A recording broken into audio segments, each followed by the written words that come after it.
the questions were small and processy and about like dumb. They were not informing a voter who was trying to listen to learn more or to understand. And I'm not here to say that the whole system was focused on us incorrectly. I'm just saying, like, again, of the things we need to explore as we move forward as a campaign and as a country, that does a disservice to voters. And, I think back and think we should have signaled more of our strategy early on about podcasts and who we were trying to reach. But we had a limited amount of time to reach the people we were trying to reach, and we were trying to go to them.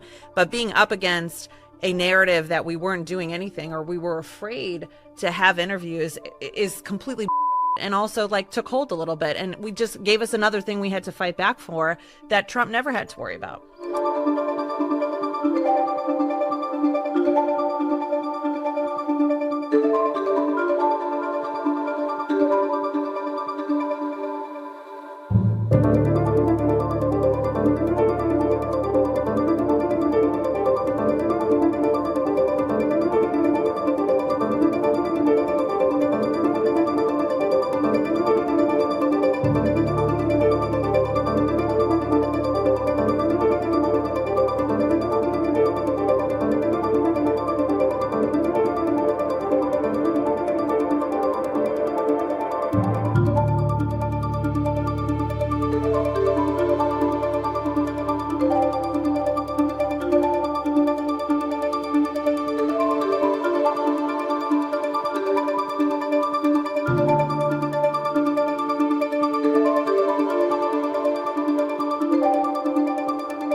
Poor old Kamala.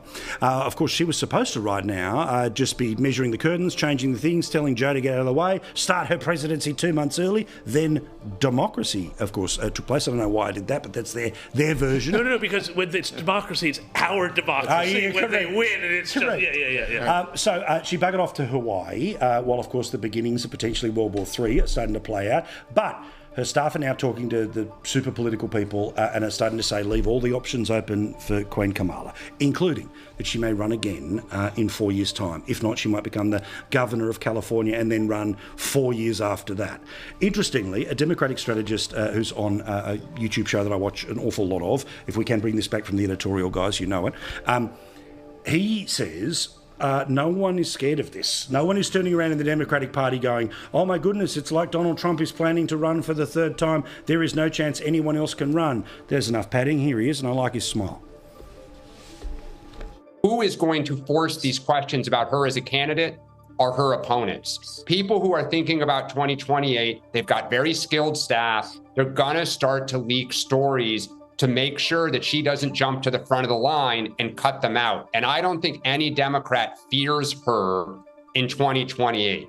They know she'd be a legit, somebody to have to deal with, but they don't fear that she's a dominant, strong candidate.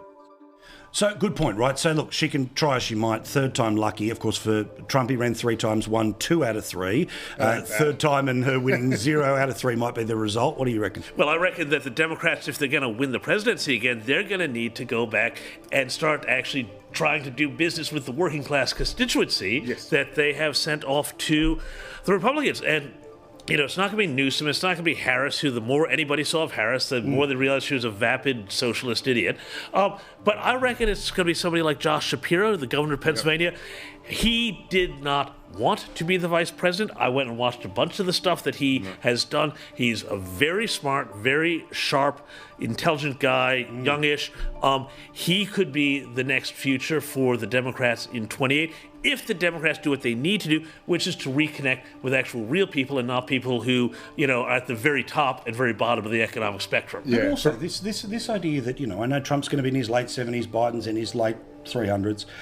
She's 60, all right? She's going to be a multi.